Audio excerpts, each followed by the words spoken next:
Obrigado, presidente. Bom, eu vou falar de um tema. Ontem eu estava visitando alguns municípios aqui da região para convidar para o nosso primeiro seminário que nós estaremos protagonizando aqui em Caxias, beneficiando todos os municípios da Serra.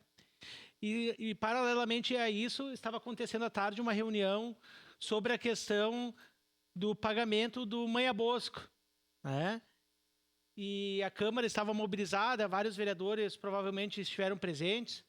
E um tema, quem domina muito bem isso é o nosso patrimônio histórico aqui da Câmara, o vereador Eloy Frisso, né, que é uma pessoa que entende muito sobre esse tema, conhece o bairro também, os moradores, né, então tem toda a propriedade para falar do tema. Mas ontem nós tivemos um avanço e quem sabe que pode também aliviar e solucionar grande parte do problema do Manha Bosco, que é a PEC 66.203, que foi votada ontem no Senado. Então, já está em tramitação e isso vai aliviar, vai diminuir, nós vamos pagar quase 1/3 somente da dívida, né?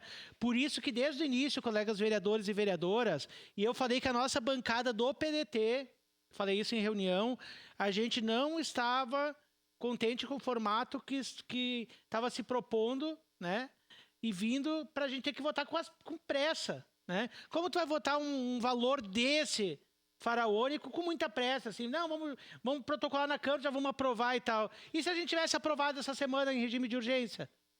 Olha bem o ganho que Caxias do Sul vai ter, e tá aí, vai ser aprovado. Vai ser aprovado e nós vamos nos beneficiar. E agradecer também o nosso escritório em Brasília, que conseguiu, né, estar atento a essa questão aí. Mas, vereador Frisso, o senhor que é conhecedor e foi diretor do SAMAI, eu volto a dizer, nós temos como solucionar esse problema caso a gente seja condenado, né, a ter que pagar o valor total, né, ou essa renegociação de dívidas. Nós não precisamos pagar esse juro que o vereador Cláudio tem falado muito sobre o IPCA, que uns falam, outros sobre a taxa Selic de 15%. Né? Eu vejo que a gente não precisa pagar esse valor, porque justamente isso vai aumentar, vai ser a dívida real ali na frente. Nós temos alternativas. O SAMAI tem dinheiro em caixa, nós temos hoje 360 milhões no SAMAI. Por que a prefeitura própria não faz o empréstimo do próprio ente, de uma autarquia? O senhor, acho que o senhor pode falar, vereador Frisso, há possibilidade disso? Nós fazer um empréstimo, por que nós vamos pagar? Por que a gente não paga à vista e negocia melhor o desconto? Não, nós vamos pagar à vista o dinheiro. Quem que não vai querer dinheirinho na mão? Qual que é essa negociação? É para o valor ficar 1 bilhão ou a gente realmente pagar o valor? Porque isso também está em negociação. Subliminarmente, isso daí está em negociação. Porque se for pagar juros, a pessoa que está recebendo juros, não importa. Uma coisa é o dinheiro de uma poupança, de uma aplicação. Agora, saber que tu vai receber dinheiro 15% o mês, lá na frente vai se transformar em 1 bilhão de reais no final, 1 bilhão e 40 milhões, ou agora, que tu vai poder pagar à vista, vamos supor, 300 e poucos milhões, que é o que está sendo negociado. Nós temos dinheiro em caixa, que é o SAMAI. Com todos os recursos já empenhados nessas obras que a Prefeitura, né, e o SAMAI estão fazendo em parceria para acabar com os alagamentos. Por que a gente não busca um empréstimo e depois a gente paga para nós mesmos com juros? Eu deixo isso daqui na mesa porque é uma coisa que eu vou discutir, a bancada do PDT está discutindo isso, nós precisamos ampliar esse tema. Nós não vamos aceitar empurrar a goela abaixo para não dar problema. Parte, vereador. Por exemplo, como deu com a área, uma simples área, para construir a pista lá do arrancadão, lá do vereador moleque, do Pedro Rodrigues. Como é que é o nome da pista lá? A pista de som automotivo lá, que eles iam fazer lá. E a área diz que não...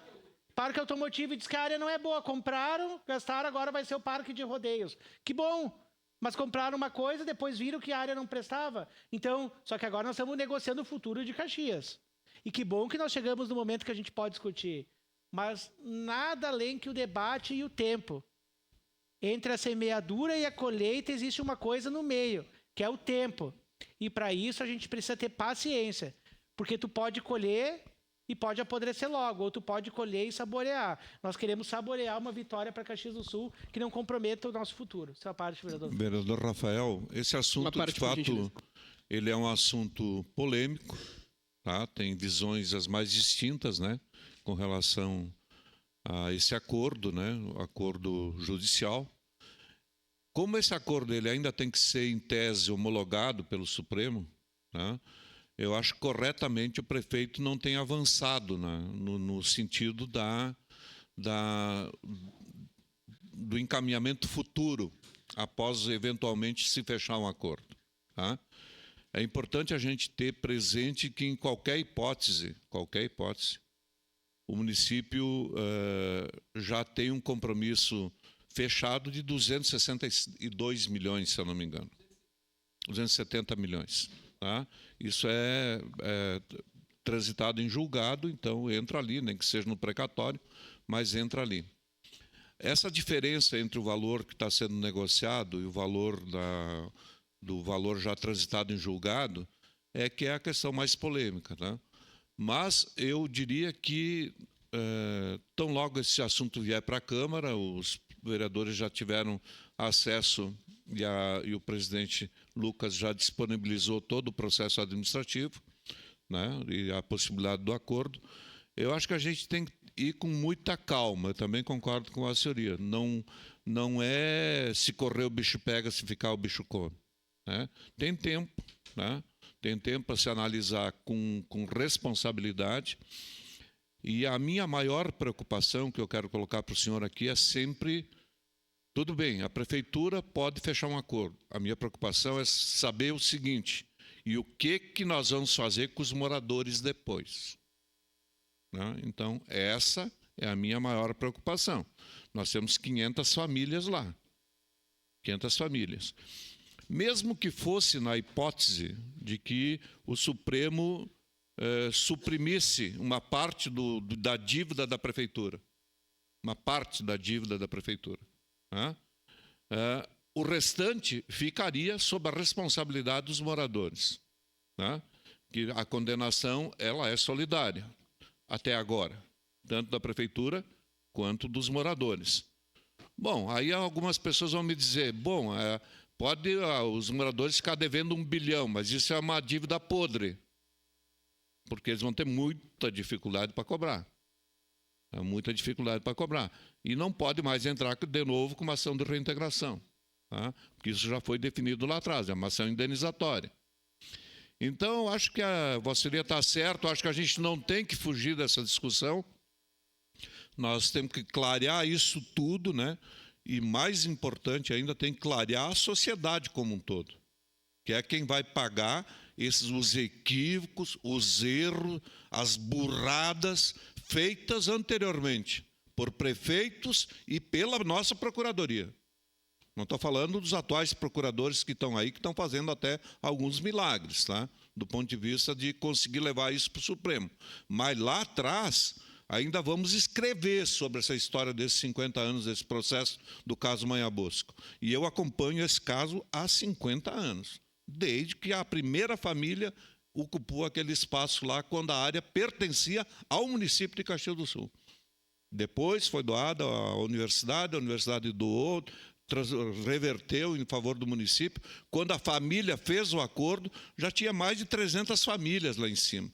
Portanto, eles sabiam e deram quitação para o município. Tá? Depois, no caminho, é que as coisas foram invertendo. Aí os lobbies, vamos falar lobbies só. Vamos falar lobbies, para não usar outra expressão. Foram transformando uma certeza do município que não seria parte. De repente, o município foi incluído, né? Foi incluído como parte e condenado. E a única forma de receber corretamente seria incluindo o município. Então, as coisas, no devido tempo, ainda vão se esclarecer. Mas, hoje, a espada está sobre a cabeça do município, sem dúvida nenhuma. Independente da decisão que está sendo tomada pelo Congresso corretamente, do ponto de vista de tratar essa questão dos precatórios de outra forma. Então, vereador Rafael, eu acho que é importante a gente discutir. Eu estou estudando o material que o pessoal me passou, tá? Para ter uma posição mais tranquila. Mas eu digo assim, o meu norte aqui vai ser sempre a defesa daquelas 500 famílias que moram no 1º de Maio. Então, esse vai ser o meu posicionamento aqui nessa casa. Muito obrigado, vereador. Obrigado, vereador. Uma declaração de líder para continuar. Segue em presidente. declaração de líder da bancada do PDT, vereador Rafael Bueno.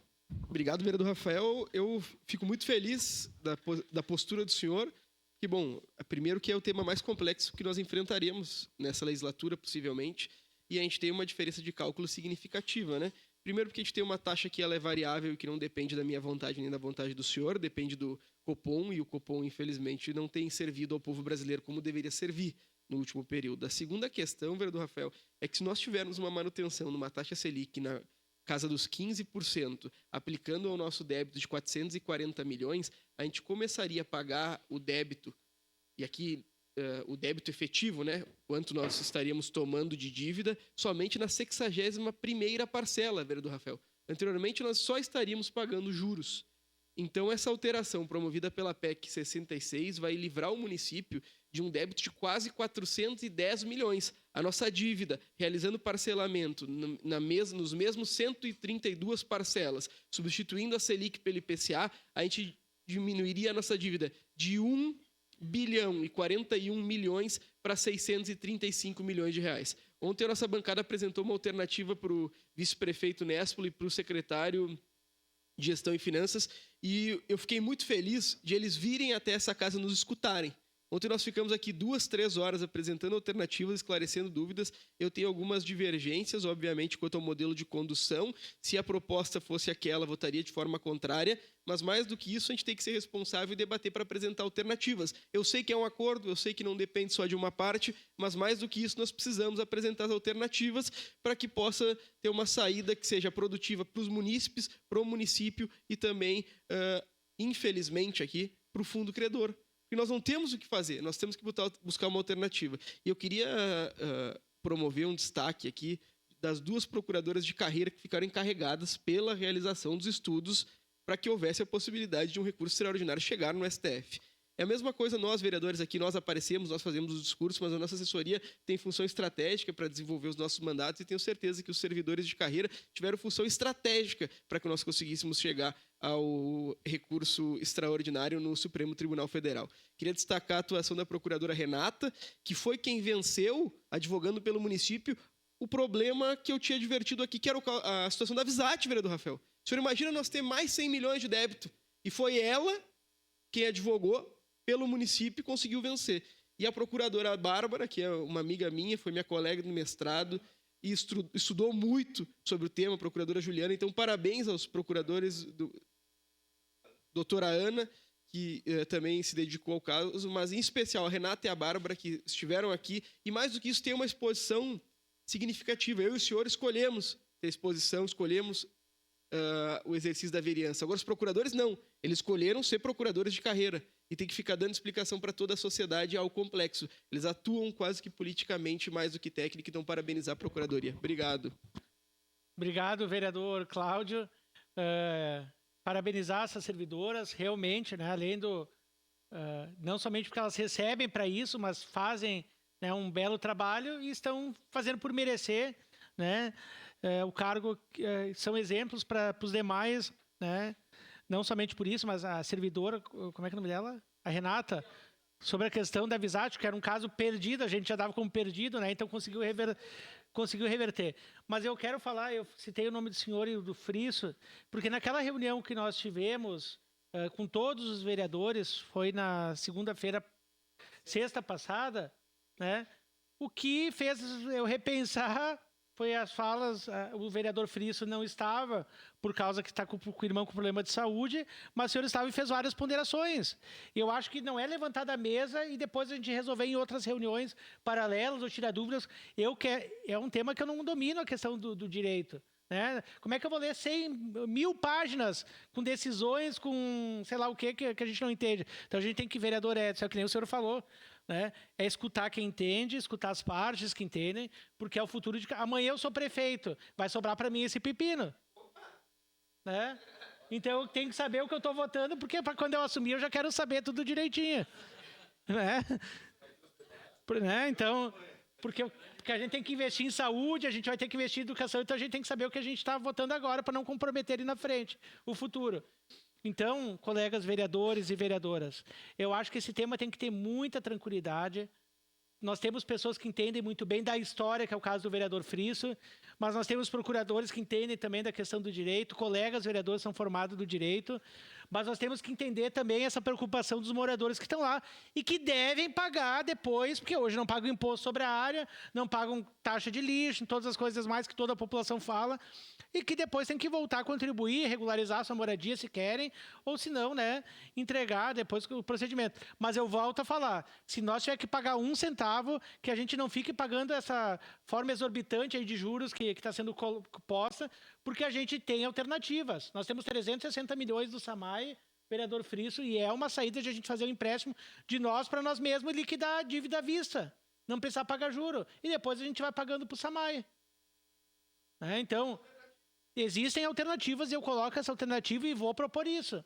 A bancada do PDT está propondo isso. Não foi um tema levantado até agora, nós estamos propondo isso. Tá, colegas vereadores, vereadoras, eu ia falar sobre o tema de saúde pela fala do vereador Frisso, que ele fez a fala ontem, por estar com o irmão dele na UPA dias, então o Frisso está dormindo nas cadeiras da UPA, revezando ele e a irmã dele, e é um tema que nós vamos abordar, Frisso, na próxima semana, outros dias a gente vai abordar esse tema, porque a gente culpa muito a questão dos hospitais e da região. Agora, assim, ó, vamos lá. Eu que estou visitando esses municípios, meu assessor Daniel. Tu vai ali em Guabiju. Eles têm 1.300 habitantes, 1.400 habitantes. Tem 9 vereadores, tem prefeitura. Tu vai ali em Nova Araçá. Tem 2.000 habitantes, tem prefeitura, Câmara de Vereadores, tem UBS. Foi criado na época lá do Brito, não sei quem mais lá. Criaram 400 e poucos municípios, com 1.000 habitantes com estrutura. Aonde que esse pessoal? Não existe hospital para cada município.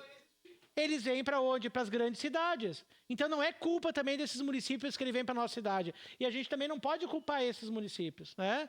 O que a gente tem que tratar e dividir, vereador Frisso, é a atenção básica e a alta complexidade. E esse é o divisor principal. Porque se a gente cuidar lá na base, a gente não vai levar as pessoas para a atenção básica. Que é o exemplo do seu irmão. Que é o exemplo de diversas pessoas. Se a gente tiver uma boa pessoa cuidando dos leitos, a gente vai fazer a rotatividade. Tem gente que fica na hotelaria do hospital. O que significa isso? Pessoas que já têm o seu problema equalizado de saúde e ficam aguardando as vans dos municípios, as ambulâncias virem buscar. Pessoas que ficam 10 dias, 12 dias. O senhor vereador Daniel, que tem sua esposa, que é procuradora do Hospital Geral, pergunta para ela o cálculo de pessoas que ficam na hotelaria do hospital. Ou seja, que não é tratando a sua doença, mas que fica lá. A média do Pompeia, nos 6 primeiros meses, são 300 diárias, mais de 300 diárias. Ou seja, 300 dias que as pessoas ocuparam leito sem estarem necessitando do leito. Por quê? Porque não tem uma agilidade na regulação de leito. Aí o irmão do Frisso fica 10 dias na UPA, o outro fica 15 dias.